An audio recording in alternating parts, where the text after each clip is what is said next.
I speak to you all around 4 p.m. right now here in Puerto Vallarta, Mexico, and things are not coming down. There have been fires all day, and we're continuing to see new fires start with cars and buildings, Costco, Oxos that are kind of like the 7-Eleven in Mexico. I did a video earlier today on the situation in Puerto Vallarta, but it's seemingly in many ways worse. El Mencho, of course, the head of the New Generation cartel here in Jalisco, was killed, and they are saying it was the Mexican military, but of course there is a lot of attention, especially by cartel members, on the United States government and the U.S. intervention here, and their say in at least pushing this to happen or directly doing it. It is putting people here in Mexico in a lot of danger, and now there's calls for, by 5 p.m. today, the claim is that they could be going into hotels, apartments, and homes. And I'm not sure exactly what that means. Could that mean a hostage situation? Could it be worse? Could it, again, this is all until their demands are met. No one's really quite sure exactly how this is going to play out. But if we look at Culiacan, and if we look at places like Medellin back in the 90s, it can give us an image that I hope does not replay in the same way. But people have died, and it is brutal what's happening. Dan Dix of Press for Truth walked down the street and talked about this a little bit, which was crazy, posed next to one of the cars. I wouldn't suggest people do this. I tried to get out, and you can't. You literally can't right now. Like, where there are military, they're yelling at you, or police, they're yelling at you, get inside now. If they're not the ones around, the other guys are saying get inside now too. I mean, the point is, this is a war right now. We're in a war zone here in Puerto Vallarta, one of the safest cities I've ever been to out of 44 countries, and it makes me sick. Max Egan did a walk and talk video going down the street. I guess where he's at, I know where he is, actually. It's not that far from me, but they're not as restrictive, I guess, at people walking down the street.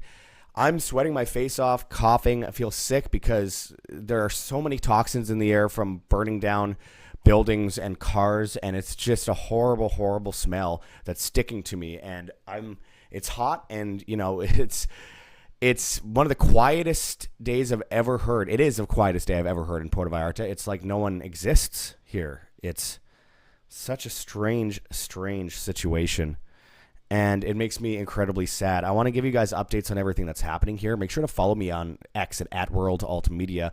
I'm going to do my best as long as the electricity doesn't get shut down. But I'm really hoping to God that at 5 p.m., when they are saying they need to have their demands met, or else they're going to start invading hotels and all that kind of stuff, I hope to God that that does not happen, because I don't know what that looks like, and it can't be good. It can't be good.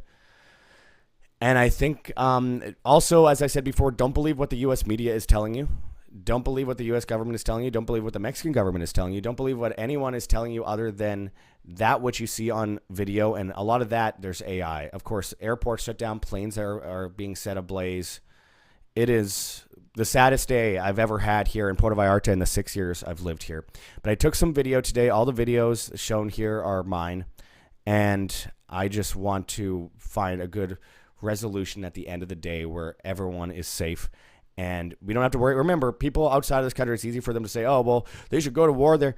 We're talking hundreds of thousands of lives here, millions overall with Guadalajara and these other places. There's attacks in Veracruz. They're talking about these things happening all the way down in Acapulco, in Cabo, in Playa del Carmen. It's across the board, and this is all over El Mencho being killed. And apparently there's rumors that his son is in custody, and that's one of the demands they're asking for. This is just coming off the cusp of Acapulco, which is a conference here in Puerto Vallarta that just came to an end today. And a lot of people are stuck. They can't go home. They are stuck in hotels. They're getting kicked out of their rooms, but then stuck in lobbies. People sheltering in place in the airport, under benches. Just horrible. I hope to God that it ends immediately with the best possible peaceful resolution. But I've been warning about this for years on my channel at World Alternative Media. Anyway.